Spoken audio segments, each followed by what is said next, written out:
bilang pasakali po, ako po ay kasama niyo po sa pinaglalaban natin. At ako po ay hindi po sa pagbubuhat ng bangko kasama po ako sa mga defenders ng DDS community sa TikTok. Lagi na lang po namin pinag-uusapan ito kung paano natin nilalamayan ng korupsyon, kung anong punot-tungan ng korupsyon, at saan nanggaling, at sino nagbigay ng go signal, mangurakot sa kabahan ng bayan, ang gobyerno ito, ang bangag administration ito.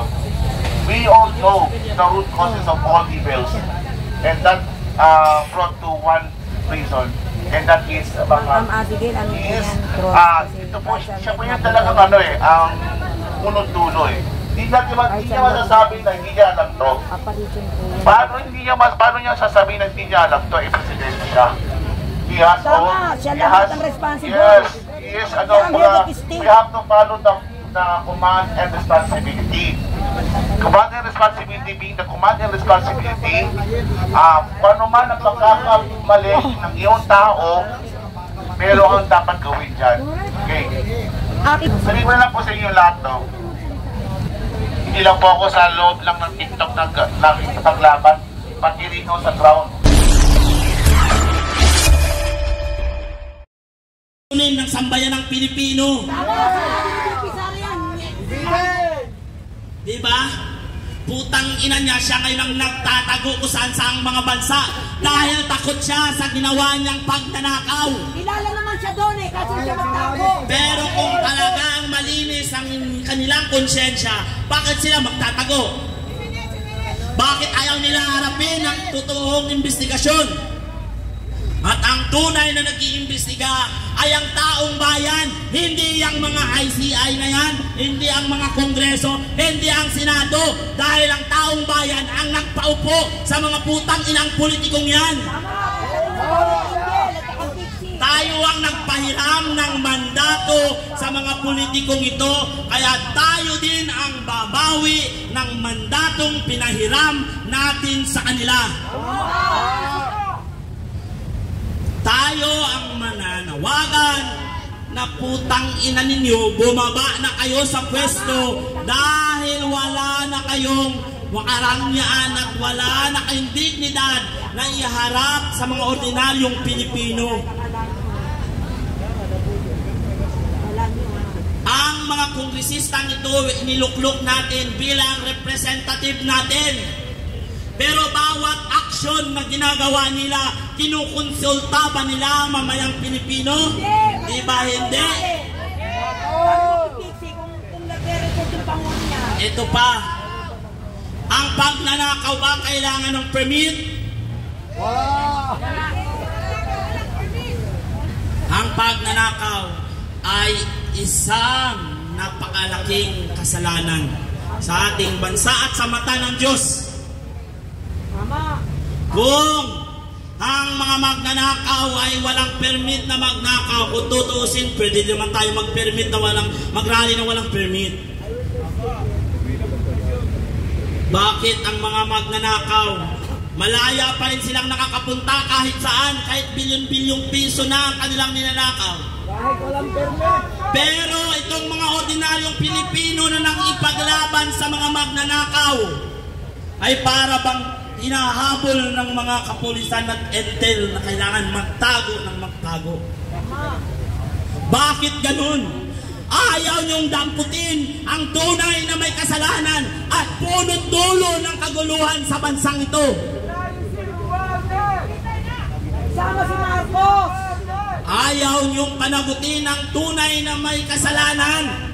Natandaan po ninyo, hindi po mangyayari ang kaliwat kanang pagrarally na ito kung sinunod nyo lamang ang inyong sinumpaang tungkulin na proteksyonan ang ating mga mamamayang Pilipino laban sa mga may hindi magandang balak sa bansang ito. Pero anong ginagawa ninyo?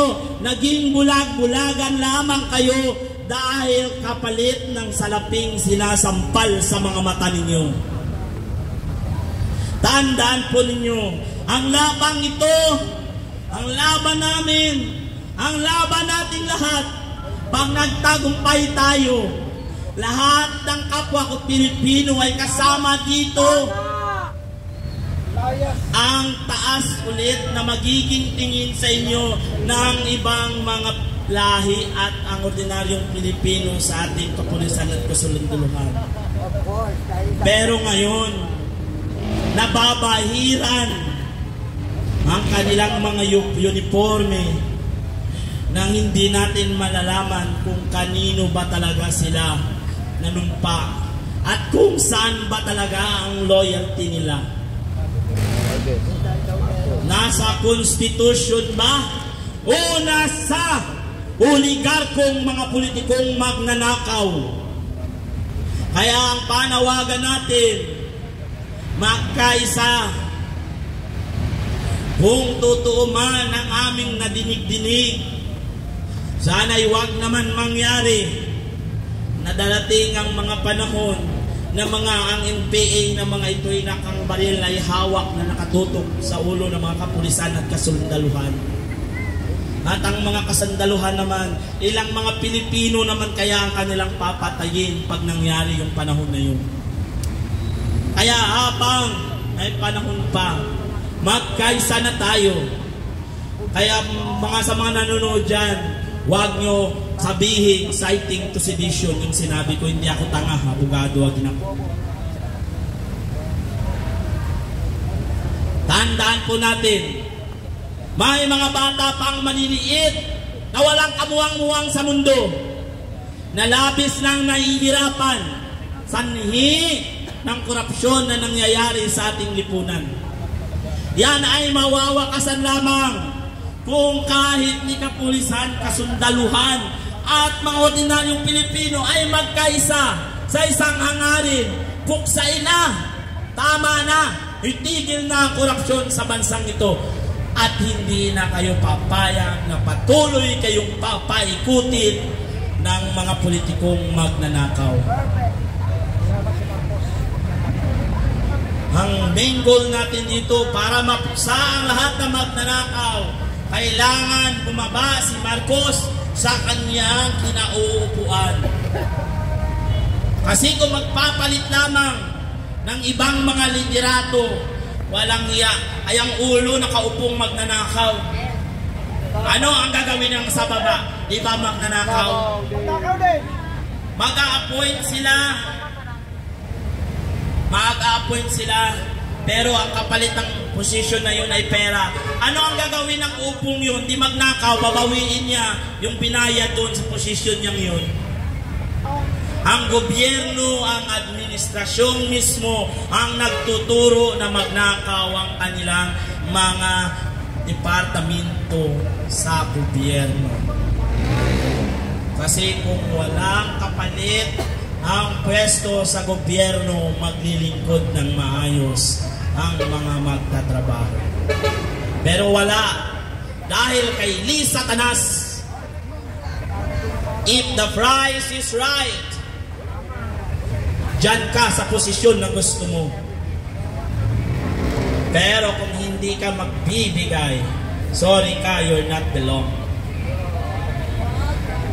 Kaya paalala ko muli, magsama-sama na tayo, tigilan na ang korupsyon, magkaisa tayong mga Pilipino. Hilaban na natin ang bansang ito, magsama-sama tayo. Maraming salamat po. May mga nais pa po ba dyan magsalita? Maglabas na kanilang saloobin. Meron pa po ba?